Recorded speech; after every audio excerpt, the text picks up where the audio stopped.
Teherã está caindo. Não por bombas, não por uma invasão estrangeira, mas por algo muito mais poderoso: o colapso total do cotidiano. As ruas do século XXI do Irã começaram a se parecer com a Idade Média. De um lado, pessoas trabalhando um mês inteiro para comprar um único grama de ouro. Do outro, uma metrópole de 10 milhões de habitantes onde as torneiras não liberam água, apenas ar.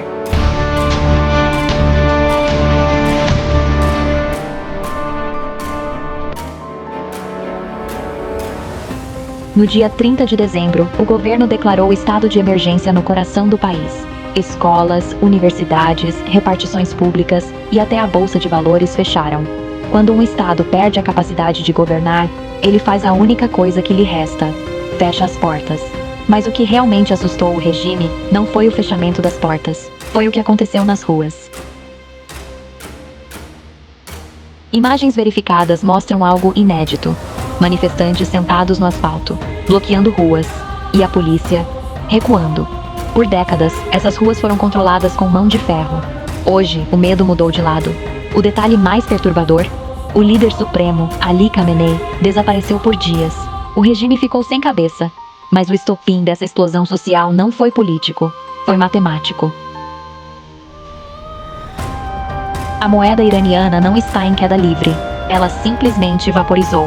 Hoje, um grama de ouro custa cerca de $140. O salário mínimo mensal? Apenas $110. Isso significa que trabalhar o mês inteiro já não garante nem o mínimo para sobreviver. O dólar ultrapassou R$ 1.450.000 no mercado paralelo.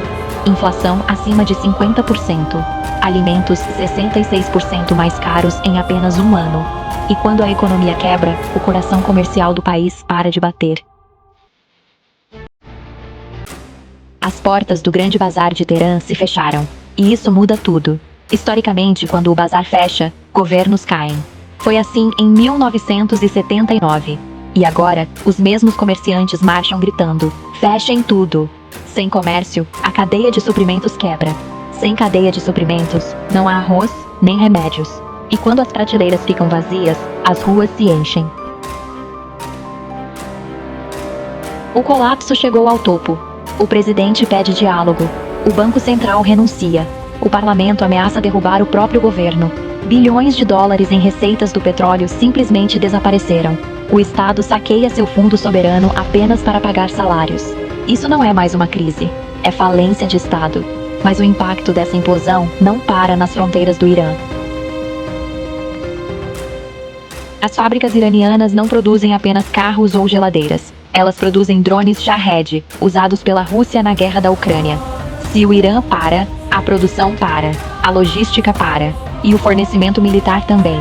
Isso coloca Vladimir Putin em xeque. Estados falidos não exportam armas, exportam refugiados. E enquanto isso, os aliados do Irã observam em silêncio. A China compra petróleo iraniano a preço de liquidação, mas não investe em água, nem em infraestrutura, nem em estabilidade. Para Pequim, o Irã não é aliado. É um posto de gasolina barato. E os Estados Unidos? Com Donald Trump prometendo o retorno da pressão máxima, o regime enfrenta a tempestade no seu momento mais frágil da história. E ainda há um último fator, silencioso, mas devastador. Secas, tempestades de sal, êxodo iminente. Milhões podem migrar rumo à fronteira turca. Mas nada disso assusta mais o regime do que um fato simples: o medo acabou. Quando a fome encontra o desespero, não há propaganda que funcione. O bazar que derrubou o Shah agora desafia os ayatolás. As luzes que se apagaram em Teherã não anunciam apenas uma greve. Anunciam o fim de uma era. O colapso do Irã não está sendo anunciado por Washington, mas pelas ruas estreitas e furiosas de Teherã. E quando uma fábrica de munições queima, a guerra no fronte também se apaga. O que você acha que vem a seguir? Mark Dubovitz, this is a quote: "If President Trump brings down the Islamic Republic of Iran, he will cement his place as the greatest foreign policy president since Ronald Reagan." I think it was actually... I thought I already did that. I was just about to add, with Midnight Hammer, you did that. How much more can I do? You know, we just had Venezuela, we just had Midnight Hammer. Yeah. We settled 8 wars.